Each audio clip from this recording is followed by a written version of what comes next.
Hello dear students, आप लोगों का फिर से स्वागत है आपके इस कमाल के चैनल पर जिसका नाम है मजेदार इंस्टीट्यूट। आज की वीडियो में कल के टॉपिक को आगे बढ़ाएंगे जो भी हमारा लास्ट लेक्चर था। हम लोगों ने रिडॉक्स रिएक्शन का इंट्रो कर लिया था, है ना। ऑक्सीडेशन नंबर भी मैंने आप लोगों को निकालना सिखा दिया था और हम लोगों ने बहुत सारी बातें की थी। आई होप आप लोगों ने वो वाला वीडियो देख रखा होगा। तो भाई जो बच्चे नहीं देखे हैं ना वो वाला वीडियो देख के आओ तो आपको ज्यादा बेहतर अंडरस्टैंडिंग होगी। ठीक, आगे बढ़ाते हैं वीडियो को। कुछ स्पेशल केसेस देखते हैं ऑक्सीडेशन नंबर पे ही, ठीक है। पीरियोडिक क्लासिफिकेशन, पीरियोडिक टेबल के बारे में आपको आइडिया है, वैलेंसी वगैरह आप लोग थोड़ा बहुत जानते हैं क्योंकि आज यूज करना पड़ेगा। यस, ठीक। तो चलो देखते हैं some special cases in oxidation number. तो पहला एग्जांपल अपन लिखते हैं CrO5 ब्लू क्रोम। अब ये क्या है, ध्यान से देखना। अगर आप यहाँ पर क्रोमियम का ऑक्सीडेशन नंबर निकालना चाहो तो +10 दिखेगा, जो कि पॉसिबल नहीं है। कैसे? क्रोमियम का एक्स मान लो, ऑक्सीजन पे कितना होता है 2, -2 और 5 ऑक्सीजन है, ओवरऑल चार्ज 0 है, तो यहाँ से एक्स की वैल्यू आपको +10 दिखेगी। अब ये तो पॉसिबल नहीं है ना, पॉसिबल नहीं है। अब पॉसिबल क्यों नहीं है? अरे क्रोमियम +6 पे मैक्स टू मैक्स +6 पे ही जा सकता है ना, वो +10 जा ही नहीं सकता। क्यों? अब ये आपको कैसे पता चलेगा? डी ब्लॉक पढ़ोगे ना तो आइडिया लग जाता है, बट फिर भी अगर आपको ध्यान रखना है एक बात, तो बस एक चीज याद रखें, जो सबसे हमारे सिलेबस के हिसाब से अगर चले हम लोग तो मैक्सिमम ऑक्सीडेशन स्टेट ऑस्मियम की होती है, ऑस्मियम की OSO4। इसमें ये +8 पे होता है, मतलब कोई भी एलिमेंट +8 से ऊपर नहीं दिखा पाएगा अपने के लिए। यही हमारे सिलेबस में भी है, ठीक है। तो +8 से ऊपर कोई नहीं जा पाएगा। ऑस्मियम की है +8, क्रोमियम की मैक्सिमम जो होगी वो कितनी होगी +6, मैग्नीज की +7। ऐसे हम लोग देखते देखते सीख जाएंगे। तो क्रोमियम जो है +10 पे जा ही नहीं सकता। तो क्या गलत है? स्ट्रक्चर बनाना पड़ेगा। तो चलो इसका स्ट्रक्चर बनाता हूँ। अब ये स्ट्रक्चर किसमें पढ़ते हैं? पी ब्लॉक आप पढ़े होगे, उसमें स्ट्रक्चर ऑक्सी एसिड्स का पढ़ाते हैं ना। तो इसका जो स्ट्रक्चर है ये डी ब्लॉक में आएगा, क्योंकि क्रोमियम जो है डी ब्लॉक का कंपाउंड है। तो मैं अभी आपको बता देता हूँ कि क्या स्ट्रक्चर होता है। बेसिकली एक बटरफ्लाई स्ट्रक्चर होता है, बहुत आसान है, बना सकते हैं। ये क्रोमियम, ये डबल बॉन्ड ऑक्सीजन, यहाँ एक ऑक्सीजन, यहाँ एक ऑक्सीजन और ये ऐसा, यहाँ एक ऑक्सीजन, यहाँ एक ऑक्सीजन और ये ऐसा। ये स्ट्रक्चर होता है इसका, इसको बोलते हैं अपन butterfly structure. Butterfly butterfly structure, ये बटरफ्लाई स्ट्रक्चर है। इसको ब्लू क्रोम बोलते हैं। ब्लू क्रोम क्या बोलते हैं इसको? Blue Chrome. ठीक, अब ध्यान से देखना, आपको यहाँ पर +6 ही दिखेगा। कैसे +6 दिखेगा? देखो यहाँ पर ऑक्सीजन मोर इलेक्ट्रोनेगेटिव है, खींच लिया ऐसे ऐसे करके दोनों इलेक्ट्रॉन। हम लोग यही मान के चलना है ना, कंप्लीटली ट्रांसफर होता है। ऑक्सीडेशन नंबर निकालते हैं तो अपन ये मान के चलते हैं कि इलेक्ट्रॉन कंप्लीटली ट्रांसफर हुआ है। तो यहाँ पर जो दोनों ऑक्सीजन है, बोले तो ये ऑक्सीजन है, दोनों इलेक्ट्रॉन को खींच लिया, तो इस पे तो -2 आ गया, दोनों खींचा तो। अब इस पे +2 आएगा, क्योंकि एक गया तो +1, दूसरा गया तो एक और प्लस, तो यहाँ पर आ जा रहा है +2। ठीक, ठीक है सर। अच्छा ये खींच रहा होगा तो इस पे -1 आएगा और यहाँ पर फिर +1 आएगा, तो ये +3 हो गया। ठीक, अब ध्यान से देखना, क्या ऑक्सीजन यहाँ इस ऑक्सीजन से खींचेगा? नहीं खींचेगा। अरे ऑक्सीजन खुद से क्या खींच लेगा? नहीं खींच पाएगा। लेकिन यहाँ क्रोमियम से खींच रहा है तो यहाँ पर भी क्या आएगा? -1। ठीक, अब यहाँ पर क्रोमियम पे कितना आ जाएगा? एक और +1 कर दो। ठीक, अब देखो ये ऑक्सीजन और ये क्रोमियम, फिर क्रोमियम ऑक्सीजन दे देगा इलेक्ट्रॉन ऑक्सीजन को, और ऑक्सीजन पे चार्ज क्या आ जाएगा? फिर से माइनस, और यहाँ पर फिर एक और प्लस आएगा, एक और प्लस इसके वजह से। अब यहाँ पर देखो, क्या ऑक्सीजन इस वाले ऑक्सीजन से खींच पाएगा? नहीं खींच पाएगा। तो यहाँ पर जो है ऑक्सीजन क्रोमियम से खींचेगा, ऑक्सीजन खुद से क्या ही खींच लेगा, इलेक्ट्रॉनिक का डिफरेंस ही नहीं आ पाएगा। लेकिन ऑक्सीजन क्रोमियम से खींचेगा, तो अगर क्रोमियम से इलेक्ट्रॉन जाएंगे तो यहाँ पर फिर से क्या आ जाएगा? -1, और क्रोमियम पे फिर क्या आ जाएगा? +1। अब नेट चार्ज देखो क्रोमियम में, क्रोमियम का जो नेट चार्ज आ रहा है वो कितना आ रहा है? +3, +4, +5 और +6। तो क्रोमियम अभी भी आ कितने पे रहा है? क्रोमियम अभी भी +6 पे आ रहा है। ठीक, क्रोमियम अभी भी कितने पे आ रहा है? +6 पे। इसका क्या मतलब हुआ कि हमारे पास जितने ऑक्सीजन थे ना, सबके सब -2 पे नहीं थे। ध्यान से देखो, ऑक्सीजन यहाँ पर कितने हैं? 5 हैं, 1 2 3 4 5। तो इसमें कौन कौन से ऑक्सीजन है जो -2 पे है? तो केवल ये वाला ऑक्सीजन जो है ना, ये वाला, ये -2 पे है। बाकी चारों ऑक्सीजन -1 पे है। अब याद करो, मैंने बताया था ऑक्सीजन पे -2 होता है तो वो ऑक्साइड होता है, ऑक्सीजन पे -1 तो वो पर ऑक्साइड होता है। मतलब ये परऑक्साइड है, परऑक्सी लिंकेज है, ये वाला लिंकेज परऑक्सी लिंकेज बोलेंगे। ठीक है, एक बार मैं फिर से स्ट्रक्चर बना रहा हूँ इसका, और फिर से हम लोग गिनने वाले charge. Cr double bond O, एक O इधर, एक O इधर, ये ऐसे, ये और ये ऐसे। अब देखो ये खींचा तो इस पे +2 और इस पे -2। ठीक, ये खींचा, इस पे -1, इस पे +1। इन दोनों में कुछ नहीं हो पाएगा क्योंकि ऑक्सीजन ऑक्सीजन से क्या ही खींचेगा। हाँ, लेकिन क्रोमियम ऑक्सीजन से जो है कम इलेक्ट्रोनेगेटिव है तो ऑक्सीजन खींच लेगा, तो यहाँ पर ऐसे, तो यहाँ -1 और यहाँ पर फिर से +1। अब यहाँ भी खींच लेगा तो यहाँ पर +1 आ जाएगा क्रोमियम पे, और यहाँ पर क्या आ जाएगा -1। ऑक्सीजन ऑक्सीजन से खींच नहीं पाएगा, हाँ, लेकिन ये वाला ऑक्सीजन क्रोमियम से खींच लेगा, तो यहाँ पर फिर से क्या आ जाएगा -1 और यहाँ पर +1। अब क्रोमियम का नेट चार्ज देखो, क्रोमियम +6 पे दिखेगा आपको, +6 दिख रहा है, तो देखो +2 +1 +3 हुआ, 3 4 5 6 बना के देख लो, बहुत आसान है। अब यहाँ पर क्या पता चला परऑक्सी लिंकेज के बारे में, ये जो लिंकेज है ना, ये इसको क्या बोलते हैं, परऑक्सी लिंकेज। ऑक्सीजन ऑक्सीजन के लिंकेज को ही क्या कहा जाता है, परऑक्सी लिंकेज। ऑक्सीजन ऑक्सीजन के लिंकेज को ही क्या कहा जाता है, परऑक्सी लिंकेज। ये जो लिंकेज होगा ना, ये वाला, इसको बोलते हैं परऑक्सी। देख रहे हो जादू ठीक है, चलो परऑक्सी। अब ध्यान से देखना और समझना, 1 मिनट रुकना, शायद लाइट में वो मुझे लगा कि जैसे किसी ने आवाज लगाई, खैर ठीक है। तो यहाँ से क्या पता चला, ऑक्सीजन ऑक्सीजन के लिंकेज को हम लोग क्या बोलेंगे, परऑक्सी लिंकेज। अच्छा, आप ना जुगाड़ से निकाल सकते हो कि परऑक्सी लिंकेज कितने हैं। जैसे मान लो मैंने क्वेश्चन पूछा आपसे, क्वेश्चन है कि calculate number of परऑक्सी linkage, number of परऑक्सी linkage in CrO5।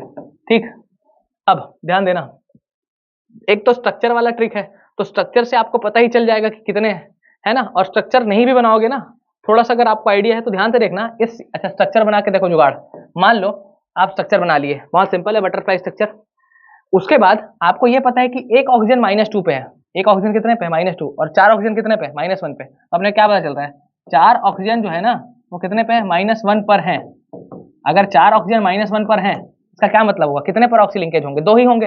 अरे भाई, एक परऑक्सी लिंकेज में 2 ऑक्सीजन -1 पे होते हैं, एक लिंकेज हुआ, एक लिंकेज, एक परऑक्सी लिंकेज में 2 होंगे, तो 4 ऑक्सीजन है तो कितने परऑक्सी लिंकेज होंगे, 2 ही तो होंगे ना, बहुत सिंपल है। तो ऐसे करके आप बता सकते हो। और देखो 2 परऑक्सी लिंकेज आ रहा है, एक तो ये वाला और एक ये वाला, 2 ही तो परऑक्सी लिंकेज है, तो आप निकाल सकते हैं बहुत आसानी से। ये हुआ एक। उसके बाद आगे चलते हैं और एग्जाम्पल करते हैं ना, इसमें थोड़े स्पेशल केसेस हैं। तो अगला देखो, अगला है आपके पास कैरोस एसिड, H2SO5। अब ये क्या वाला है, फिर इसमें दिक्कत करेगा, पता है कैसे, सल्फर का निकालो। चलो, तो सल्फर का X मान लिए, हाइड्रोजन का +1 × 2 +2 माइनस ऑक्सीजन का 2 × 5 = 0, तो यहाँ से X की वैल्यू आ जाएगी +8, जो कि पॉसिबल नहीं है। तो 5 10 -10 +2 -8, उधर जाके +8। अब क्योंकि सल्फर की जो मैक्सिमम वैल्यू है, सल्फर मैक्सिमम +6 तक जा सकता है ना, +6 तक,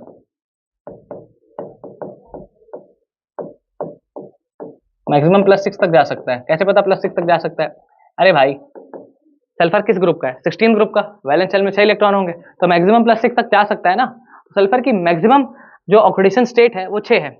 अगर ऐसा है तो यहाँ तो 8 आ रहा है, मतलब फिर गलत है, मतलब एक परऑक्सी लिंकेज फिर होगा। क्यों, क्योंकि 2 ऑक्सीजन -1 पे होंगे, है ना। हाँ देखो, स्ट्रक्चर बना के दिखाता हूँ, फिर देखना बहुत अच्छी बात करेंगे इस पर। तो ये होगा इसका स्ट्रक्चर। अब ये सब P ब्लॉक का है, अभी मैं बना के दिखा देता हूँ, है ना। ये OH और ये OH,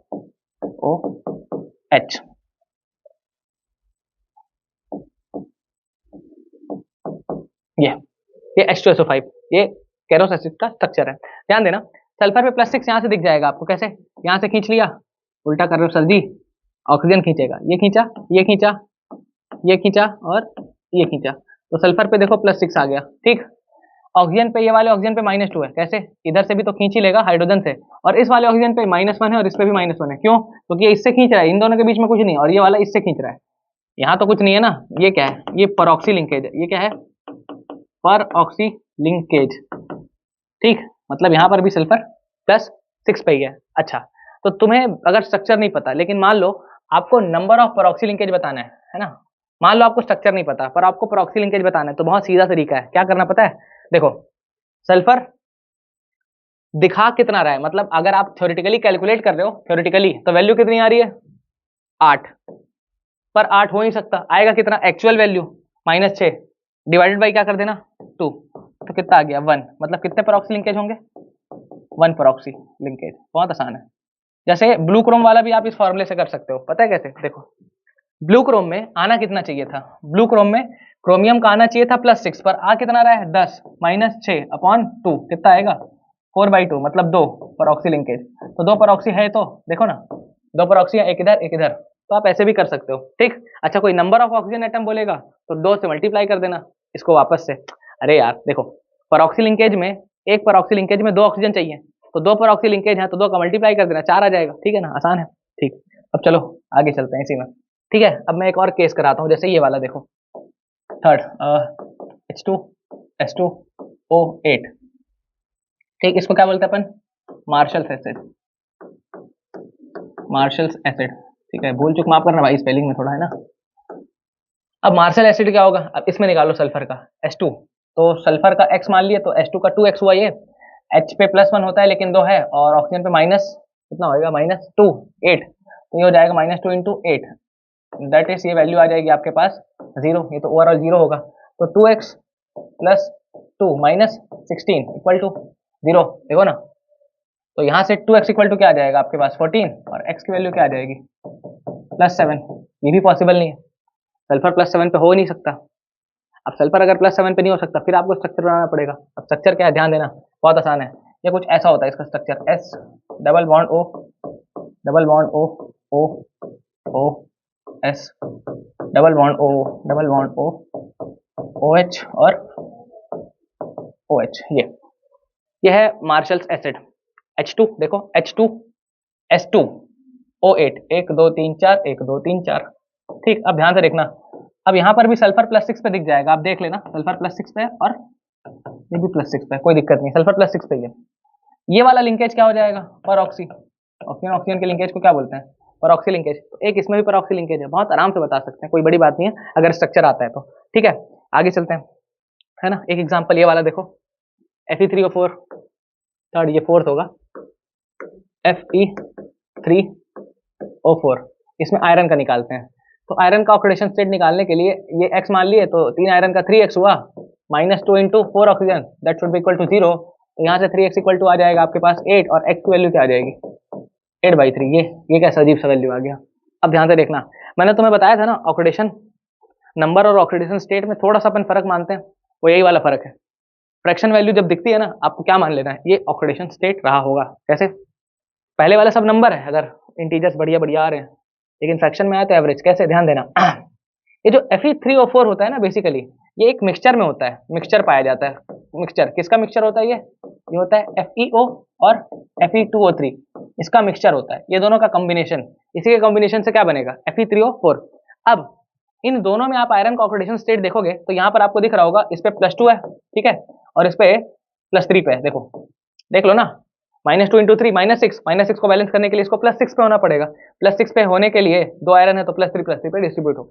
अब अगर आप इसके एवरेज वैल्यू की बात करें, तो जैसे एवरेज ऑक्सीडेशन स्टेट की बात करें, एवरेज ऑक्सीडेशन स्टेट, तो आपको दिख जाएगा कि यही आने वाला है। पता है कैसे, देखो कितने का चार्ज है 2 का, कितने आयरन है 1, कितने का चार्ज है 3 का, कितने आयरन है 2, 2 का चार्ज 1 आयरन, 3 का चार्ज 2 आयरन, अपॉन टोटल कितने आयरन है 1 + 2, कितने आएगी वैल्यू 2 + 6/3, बोले तो 8/3। देखो मतलब क्या पता चला, फ्रैक्शन बोले तो average oxidation state, average oxidation state, fraction में ये कहानी हो जाती है। ठीक, अच्छा कुछ केसेस और देखते हैं। एक नॉर्मल सा केस देख लेते हैं ब्लीचिंग पाउडर का, जैसे ये देखो ब्लीचिंग पाउडर। ब्लीचिंग पाउडर की क्या कहानी है, ये भी बहुत आसान है क्या, यस सर आसान तो है। देखो ब्लीचिंग पाउडर में क्या करना है, होता क्या है पहले ब्लीचिंग पाउडर, ये देखो कैल्शियम ऑक्सीक्लोराइड CaOCl2, ये होता है। अब यहाँ पर अगर आप क्लोरीन का निकालना चाहोगे ना, ऑक्सीडेशन नंबर क्लोरीन का, तो वो 0 आ जाएगा। कैसे, कैल्शियम का तो +2 होगा कंफर्म, ऑक्सीजन कितना होगा -2, है ना, और क्लोरीन का आप क्या मानोगे x, तो यहाँ से तो x = 0 आ रहा है ना। अब ये फिर दिक्कत है, 0 तो आएगा नहीं, कुछ ना कुछ तो होगा।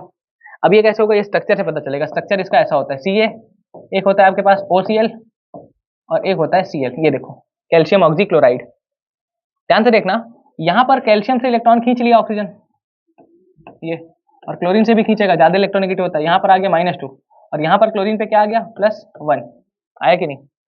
अब कैल्शियम से तो ये खींच ही लेगा, तो यहाँ पर कितना आ जाएगा -1 और इस पर कितना आ जाएगा +2। अब ध्यान से देखो, क्लोरीन के लिए जो एवरेज आएगा ना ऑक्सीडेशन स्टेट वो 0 ही होगा, +1 है, यहाँ पे +1 और यहाँ पे -1, तो क्लोरीन का जो एवरेज ऑक्सीडेशन स्टेट है, क्लोरीन का एवरेज ऑक्सीडेशन स्टेट क्या आ जाएगा, इज गोइंग टू बी 0। तो कुछ कुछ है केसेस जो आपको पढ़े रहे होंगे तभी ध्यान में रहेगा, तो ये कुछ कुछ वही सारे केस करा देते हैं जो अभी हमारे सिलेबस में सारा कुछ देख लेते हैं, है ना, ताकि आपको आइडिया हो जाए। ये हुआ, और इसके बाद एक ये वाला आप बना के दिखाओ, कौन सा बनाओगे, क्या बनाओगे आप, हाँ ये वाला, ये बना के दिखाना।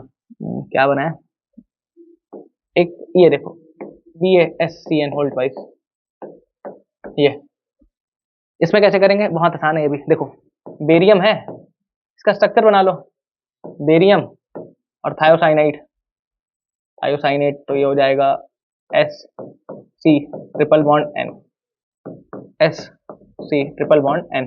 अब बहुत आसान है, सल्फर खींच लेगा कार्बन से भी और बेरियम से भी, ये खींच लिया, ये खींच लेगा दोनों से, तो सल्फर पे तो -2 आ रहा है नो डाउट, ये कार्बन से और बेरियम, कार्बन से भी खींच रहा है बेरियम से भी, तो इधर से -1 इधर से -2 आ गया, ये डोनेट कर रहा है, एक इधर, तो इस पे +2 आ गया। अब ध्यान से देखना, कार्बन पे कितना आने वाला है, नाइट्रोजन खींचेगा, नाइट्रोजन ज्यादा इलेक्ट्रोनेगेटिव होता है, और सल्फर भी खींच लिया, तो कार्बन पे देखो +4 आ गया और नाइट्रोजन पे -3, +4 और -3, ठीक, ये तो आसान था। और आप ये वाला देखो तो एक, जैसे मान लो एक एग्जांपल ये वाला S4O6 tetra thiocyanato, tetra thiocyanate, बहुत आसान है, कैसे करेंगे, जब भी आपको थायो वर्ड दिखता है ना, सल्फर सल्फर का लिंकेज लगाना रहता है, तो बहुत आसान है ये, पर स्ट्रक्चर पता होगा तो ही, डबल बॉन्ड O, ये डबल बॉन्ड O, ये डबल बॉन्ड O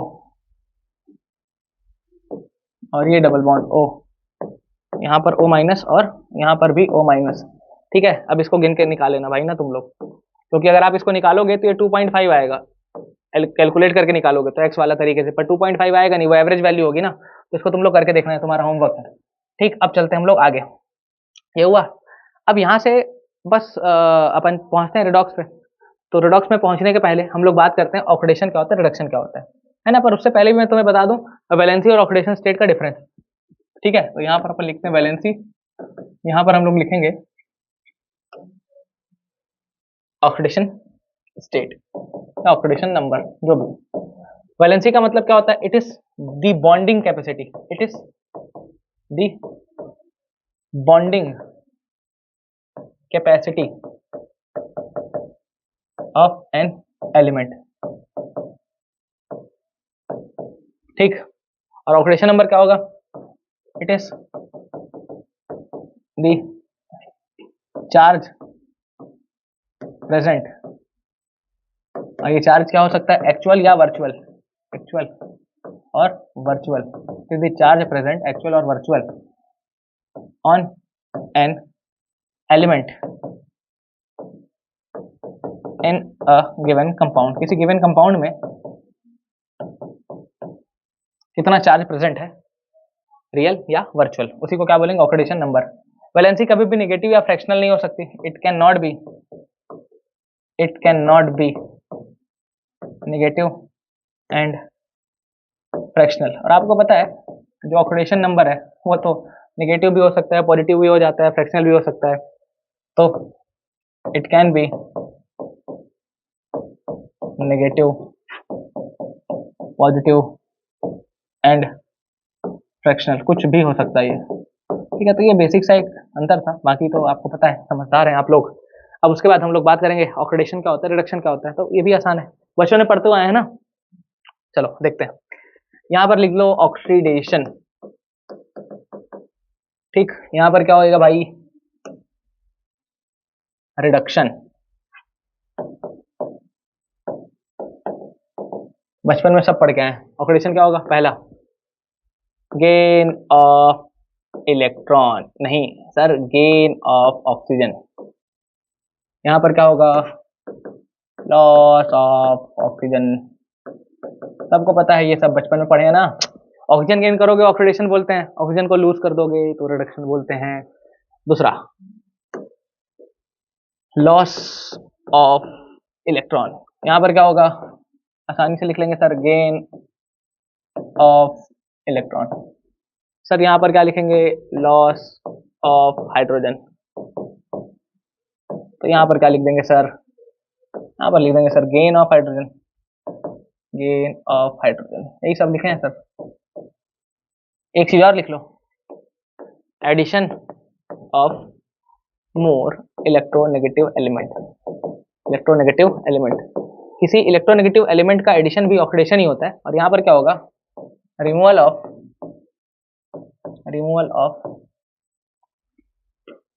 मोर इलेक्ट्रोनेगेटिव एलिमेंट। आसान है चीजें। अब एग्जांपल लिखते हैं और फिर तुम्हें समझाते हैं कुछ। देखो जैसे मान लो मैंने लिखा Mg plus O2, Mg plus O2 क्या बन जाएगा, MgO। ठीक, मैंने लिखा C प्लस O2 क्या बनेगा, CO2। ध्यान से देखो, ऑक्सीजन जोड़ रहा है ऑक्सीडेशन, ऑक्सीजन जोड़ रहा है ऑक्सीडेशन। ठीक, पर अब हम लोग ये सब नहीं करेंगे, हम लोग ऑक्सीडेशन नंबर से खेल जाएंगे। ठीक, कैसे, मैग्नीशियम एलिमेंटल स्टेट 0 होगा, कंबाइंड स्टेट में कितने पे है, +2 पे, तो 0 से किस पे गया, +2, मतलब क्या हुआ, ऑक्सीडेशन।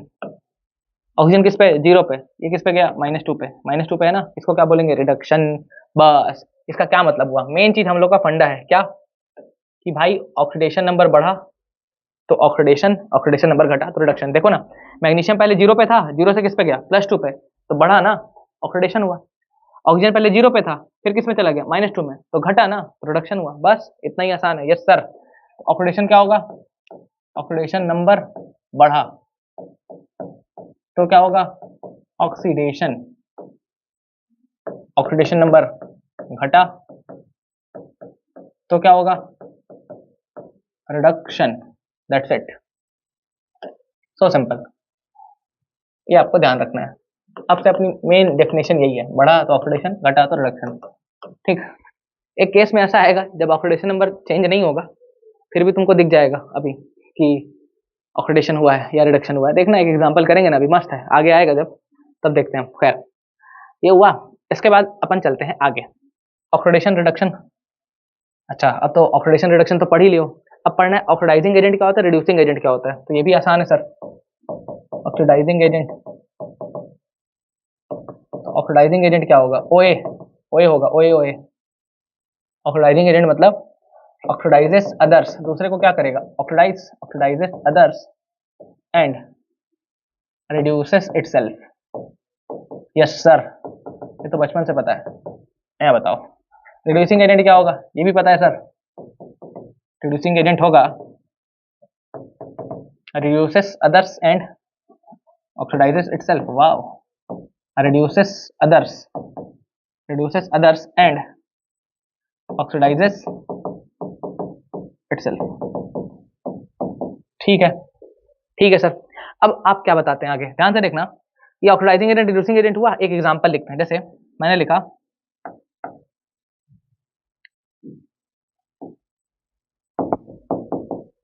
MnO4- प्लस Fe+2, ये बन रहा है आपके पास Mn+2, इसके बाद आपके पास Fe+3 प्लस ये H2O। करेंगे बैलेंस बाद में करेंगे, अभी देखो MnO4-, यहाँ पर मैग्नीज +7 पे है। देखो कैसे बता, +7 पे, ऑक्सीजन पे -2 होता है, -2 × 4 -8 हुआ, -8 उधर गया तो +8, लेकिन -1 का चार्ज है तो +7 बचा होगा, तो प्लस मतलब -7 बचा होगा। -7 को बैलेंस करने के लिए मैग्नीज +7 पे, निकाल के देख लेना ना यार, चलो करके दिखाऊं क्या, ये x -8 = -1, x = +7, यही होगा। देखो हाँ सर यही होगा। ठीक, तो मैग्नीज +7 से किस पे जा रहा है, देखो +2 पे, तो +7 से +2 मतलब खुद क्या हुआ, रिड्यूस हुआ ना, रिड्यूस हुआ। अगर खुद रिड्यूस हो रहा है तो दूसरे को क्या करेगा, ऑक्सीडाइज, मतलब ये क्या है, ऑक्सीडाइजिंग एजेंट। समझ में आया कि नहीं, डेफिनेशन क्या है, oxidises others and reduces itself. खुद रिड्यूस होगा, दूसरे को ऑक्सीडाइज करेगा। तो +7 से +2 मतलब घटा, तो रिड्यूस हुआ ना, तो दूसरे को क्या किया होगा, ऑक्सीडाइज। Yes sir. आयरन को देखो, आयरन किससे किस पे गया है, +2 से +3 पे। +2 से +3 का मतलब बढ़ा है, बढ़ने का मतलब ऑक्सीडेशन हुआ है। अगर इसका ऑक्सीडेशन हुआ है, अगर इसका ऑक्सीडेशन हुआ है तो डेफिनेशन देखो, रिड्यूसिंग एजेंट जो होता है reduces others and oxidises itself. खुद ऑक्सीडाइज होगा, दूसरे को क्या कर देगा, रिड्यूस। तो देखो +2 से +3 मतलब ऑक्सीडाइज हुआ, तो दूसरे को क्या करेगा, रिड्यूस, मतलब ये क्या है, रिड्यूसिंग एजेंट। बहुत आराम से आप कर सकते हैं ये सब रिएक्शन, है ना, बहुत सिंपल सिंपल चीजें, है ना। तो आई थिंक कोई डाउट वाउट तो रहेगा नहीं, कुछ रहेगा तो आगे बढ़ते हैं, है ना। लिख लो इसको, चलो बार बार मैं टकरा रहा हूँ लाइट से, कोई बात नहीं, होता है, ठीक। चलो लिख लिया, अब चलते हैं आगे। अब हम लोग बात करेंगे टाइप्स ऑफ रेडॉक्स की, ठीक है। अरे सॉरी, रेडॉक्स तो मैंने पढ़ाया ही नहीं, रेडॉक्स अभी पढ़ाया ही कहाँ है, हेडिंग लगाएंगे redox reaction, redox reaction, redox reaction क्या होती है। सबसे पहली बात, रिडक्शन और ऑक्सीडेशन से मिलकर बना है, देखो रिडक्शन का रेड और ऑक्सीडेशन का ox, reduction plus oxidation equal to redox, reduction plus oxidation equal to redox. मतलब क्या हुआ, कुछ नहीं भाई, द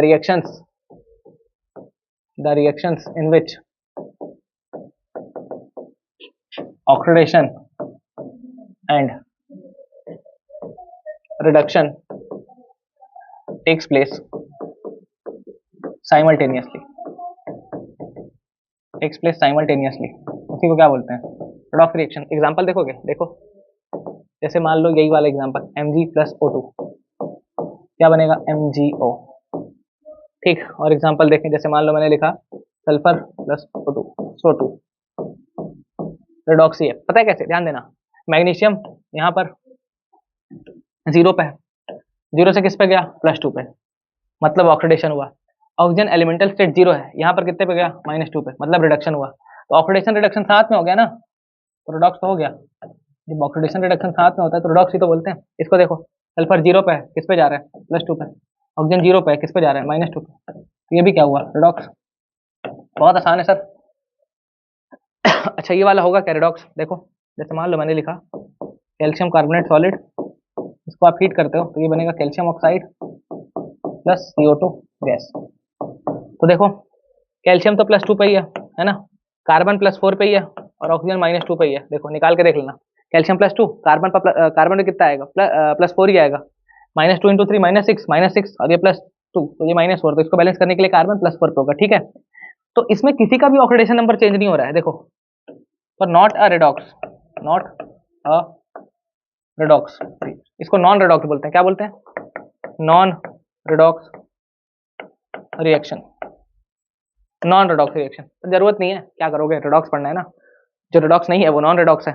देख लेना ना भाई करके, देखो कैल्शियम +2 पे ही है, ऑक्सीजन -2 पे ही है, कुछ चेंज नहीं हो रहा है, कार्बन +4 पे ही है, कुछ चेंज हुआ क्या, नहीं हुआ ना, बस। चलते हैं आगे। अब फिर दो रिडॉक्स आएंगे, दो ठो, कौन सा, एक आएगा आपके पास इंट्रामॉलिक्यूलर और एक आएगा इंटरमॉलिक्यूलर। तो देखो intermolecular and intramolecular redox, intermolecular and intramolecular redox, intermolecular and intramolecular, बहुत आसान है। इंटरमॉलिक्यूलर का मतलब क्या होगा, ये किसमें होगा, बिटवीन टू मॉलिक्यूल्स, और इंट्रा वाले में क्या होगा, between within the molecule, within the molecule. कुछ एग्जांपल दे सकते हो सर, हाँ बिल्कुल दे सकते हैं। देखो जैसे मान लो ये लिखा Mg + O2, क्या बनेगा, MgO। दो अलग अलग लोगों के बीच हो रहा है ना, बस। यह इंट्रा में क्या होगा, खुद पे ही हो जाएगा, KClO3, इसको हीट कर दो, क्या बन जाएगा, KCl + 3/2O2। देखो इसमें इंटरमॉलिक्यूलर है, पता है कैसे, सॉरी इंट्रामॉलिक्यूलर, पता है कैसे, देखो क्लोरीन यहाँ पर +5 पे है, -2 3 6 -6 और ये +1 तो +5 पे, वहाँ +5 पे और यहाँ पर किस पे जा रहा है, -1 पे, तो +5 से -1 घटा ना, तो रिडक्शन हुआ, ठीक है सर। ऑक्सीजन यहाँ पर -2 पे है, देखो यहाँ पर कितने पे, एलिमेंटल स्टेट 0, तो बढ़ गया। तो एक ही मॉलिक्यूल में एक एलिमेंट का ऑक्सीडेशन हो गया और दूसरे का क्या हो गया, रिडक्शन। तो इस टाइप के रिएक्शन को क्या बोलते हैं, intramolecular reaction, intramolecular redox reaction. समझ में आ रहा है, एक ही मॉलिक्यूल में एक एलिमेंट का ऑक्सीडेशन हो गया और दूसरे वाले का रिडक्शन हो गया। सिंपल है sir. Yes sir, intramolecular intermolecular हुआ। अब कुछ और वैरायटी करते हैं, ध्यान देना। अब एक होएगा आपके पास, एक होता है कॉम्बिनेशन रेडॉक्स। क्या होता है, कॉम्बिनेशन रेडॉक्स, मतलब कुछ नहीं, कॉम्बिनेशन टाइप की रिएक्शन है। बहुत आसान है यार ये, देखो जैसे यही वाला एग्जांपल छेप दो, Mg प्लस O2, कॉम्बिनेशन से क्या बन गया, MgO, पर है रेडॉक्स ना, बस। इसके बाद एक डीकम्पोजिशन होता है, डीकम्पोजिशन रेडॉक्स। ये ऊपर वाला छेप दो इसमें, ये KClO3 सॉलिड, इसको हीट किए, डीकम्पोजिशन, थर्मल डीकम्पोजिशन जैसे होता है ना, बस बहुत आसान है। ये बन जाएगा KCl प्लस 3/2O2, ये हो गया। कॉम्बिनेशन हुआ, डीकम्पोजिशन हुआ, इसके बाद आएगा metal displacement redox, metal displacement redox, metal displacement redox. इसमें क्या होगा, मेटल डिस्प्लेस करेगा। अरे बचपन में 10वीं क्लास में पढ़ते नहीं थे कि क्या कहते हैं तुम्हारा, कॉपर सल्फेट के सोल्यूशन को जिंक के बर्तन में नहीं रख सकते, क्यों नहीं रख सकते, क्योंकि जिंक डिस्प्लेस कर देगा कॉपर, ये सब बस वही है।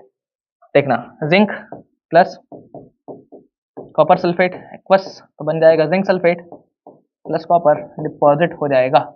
ध्यान से देखना, यहाँ पर जिंक 0 पे है, यहाँ पर जिंक +2 पे आ गया, जिंक सल्फेट SO4 पे 2- होता है, यहाँ पर कॉपर +2 पे है, यहाँ पर कॉपर 0 पे आ गया, हो गया ना ऑक्सीडेशन रिडक्शन, रेडॉक्स है। मेटल डिस्प्लेसमेंट के बाद, अच्छा लिख लो इसको, चलो लिख लो, लिख लिए, यस सर लिख लिए। मेटल डिस्प्लेसमेंट के बाद नॉन मेटल डिस्प्लेसमेंट आएगा। अब है आपके पास non metal displacement redox, non metal displacement redox. अब क्या होगा, अरे सर नॉन मेटल डिस्प्लेस करेगा और क्या होगा, जैसे मान लो एक रिएक्शन है Cl2 प्लस Ki, इससे क्या बन जा रहा है, KCl प्लस I2, देखो हो गया ना, क्लोरीन रिप्लेस कर दिया आयोडीन को।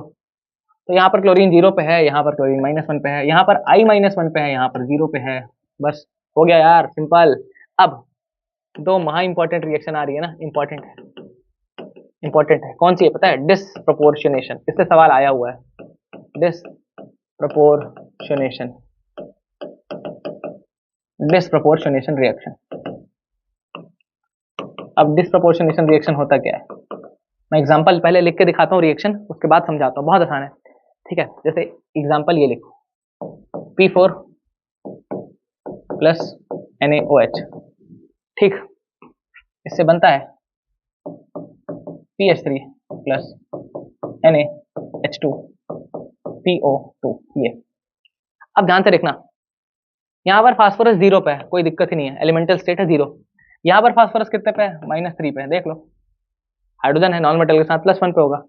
यहाँ पर फास्फोरस कितने पे है, यहाँ पर फास्फोरस +1 पे है, +1 कैसे निकाल के देख लो, सोडियम का 1 होगा, हाइड्रोजन का +1 × 2 तो 2 हो गया, फास्फोरस का x मान लिए, ऑक्सीजन पे कितना होता है -2, that should be equal to 0। तो ये देखो x की वैल्यू क्या आ जाएगी, आए +1 ही तो आएगी ना, क्या कर रहा हूं मैं, x की वैल्यू -1 कैसे आ रही है, देख रहे हो मेरी गड़बड़ी, ओके सॉरी, 2 ऑक्सीजन है, क्या हो रहा है मुझे, नजर लगी है नजर, फिर से देखो, सोडियम पे 1 होगा, हाइड्रोजन पे +1 × 2 तो 2 कर दिए, फास्फोरस का x और ऑक्सीजन पे -2 होता है, लेकिन 2 ऑक्सीजन है ना, -4 इक्वल टू 0।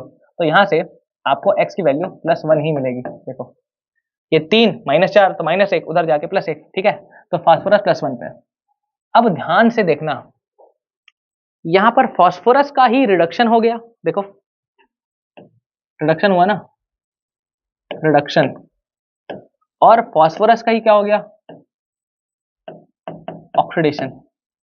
एक लोअर स्टेट है और एक हायर स्टेट है, 0 से -3 लोअर स्टेट है और 0 से +1 higher state.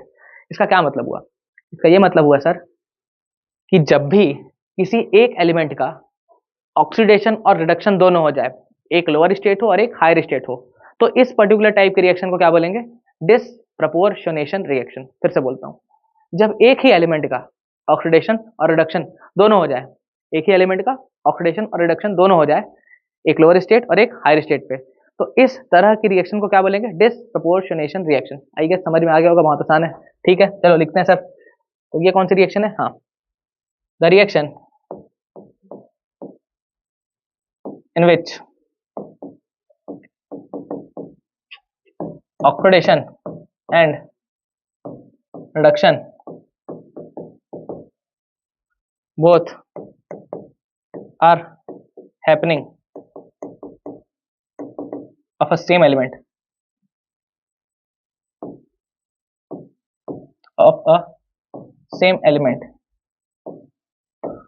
One higher state और दूसरा क्या होगा, लोअर स्टेट।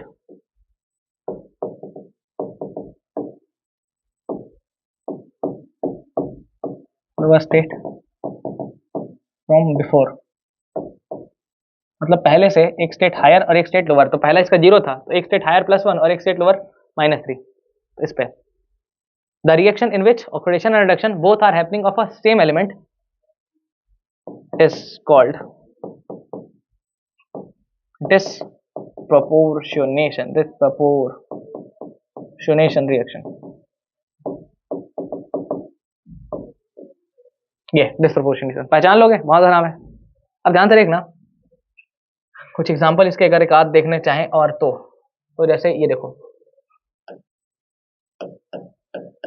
एग्जांपल, ये देखो ये वाला एक ये है Cl2 प्लस NaOH, इससे क्या बनेगा, इससे बन जाएगा NaCl प्लस NaOCl। ये अब ये सब प्रोडक्ट भी बदलते रहते हैं, जैसे जैसे आप बेसिक स्ट्रेंथ चेंज करोगे ना हो सकता है प्रोडक्ट बदले, और ये सब किसमें पढ़ेंगे सर, ये सब पढ़ेंगे पी ब्लॉक में। ठीक, अब ध्यान से देखना यहाँ पर क्लोरीन का एलिमेंटल स्टेट है 0, 0 से किस पे गया, 0 से सर ये गया यहाँ पर तो -1 पे, और यहाँ पर क्लोरीन +1 पे, क्योंकि ऑक्सीजन पे -2 होगा, तो -2 का बैलेंस करने के लिए +1 यही तो होगा। तो ध्यान से देखो क्लोरीन एक बार लोअर स्टेट में गया, मतलब इसका क्या हुआ, रिडक्शन, और क्लोरीन एक बार हायर स्टेट में गया तो इसका क्या हुआ, ऑक्सीडेशन, और सेम ही एलिमेंट का रिडक्शन और ऑक्सीडेशन हुआ है, मतलब डिस्प्रपोर्शनेशन ही तो है। Br2 एंड I2 भी सेम रिएक्शन देने वाले हैं, भी सेम रिएक्शन शो करेंगे, लेकिन नोट डाल के लिखेंगे अपन, क्लोरीन के साथ ऐसा नहीं होगा। F2 जो है ना ये रिएक्शन नहीं देगा, शो नहीं करेगा। क्यों नहीं शो करेगा, अरे भाई क्लोरीन सबसे ज्यादा इलेक्ट्रोनेगेटिव एलिमेंट है, उसके ऑक्सीडेशन के लिए उससे इलेक्ट्रॉन खींचना पड़ेगा, कौन खींचेगा उससे इलेक्ट्रॉन, है कोई माइकल हाल।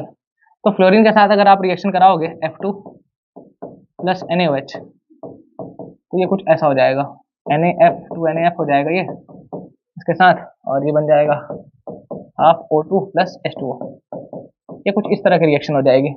मतलब F being the most electronegative element, it oxidizes NaOH to NaF। अब ये बात काफी हद तक आपको कॉन्ट्राडिक्शन इसमें दिख सकता है, पता है कैसे, क्योंकि NaOH में पहले देखो सोडियम में पहले था ऑक्सीजन जुड़ा हुआ था, पर अब इसमें फ्लोरीन जुड़ गया, मतलब मोर इलेक्ट्रोनेगेटिव एलिमेंट जुड़ा ना, तो हो तो ऑक्सीडेशन ही रहा है, लेकिन सोडियम यहाँ पर भी +1 पे और यहाँ पर भी +1 पे, ऑक्सीडेशन नंबर चेंज नहीं हो रहा है। अभी थोड़ी देर पहले बोला था ना ऑक्सीडेशन नंबर चेंज नहीं होगा, पर आपको ऑक्सीडेशन दिखेगा, और क्या ही बोले यहाँ से भी दिख सकता है। अब जैसे OH है, OH किस में जा रहा है, 0 पे भी जा रहा है, मतलब OH माइनस, ऑक्सीजन -2 पे।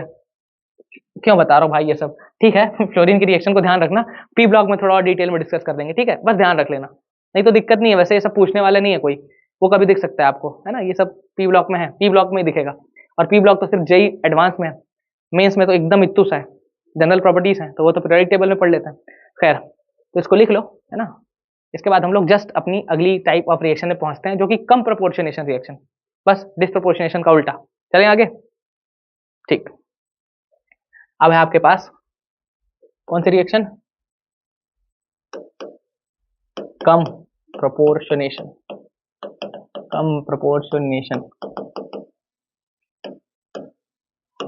कम प्रोपोर्शनेशन में क्या होगा, अरे कुछ नहीं, it is just reverse of,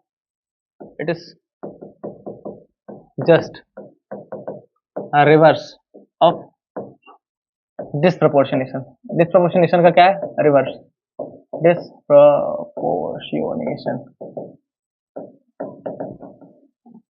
ठीक, कुछ नहीं, उल्टा कर दो। जैसे एग्जांपल लिखते हैं, Cl minus plus OCl minus, medium ले लो एसिडिक, ठीक है, क्या बन जाएगा? ये बन जाएगा Cl2 plus OCl HCl।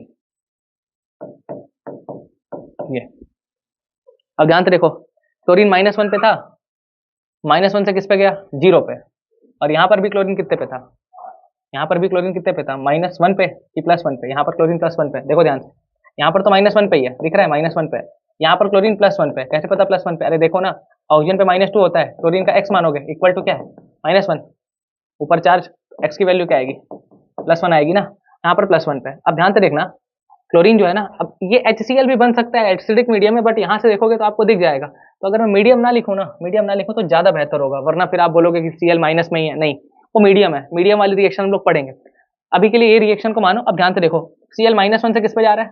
Sir ये -1 से 0 पे जा रहा है, तो -1 से 0 मतलब बढ़ा, तो क्या हुआ? ऑक्सीडेशन। ये क्लोरीन +1 से 0 पे जा रहा है, +1 पे है क्लोरीन, देखो +1 पे, मतलब ये क्या हुआ? रिडक्शन, घटा ना।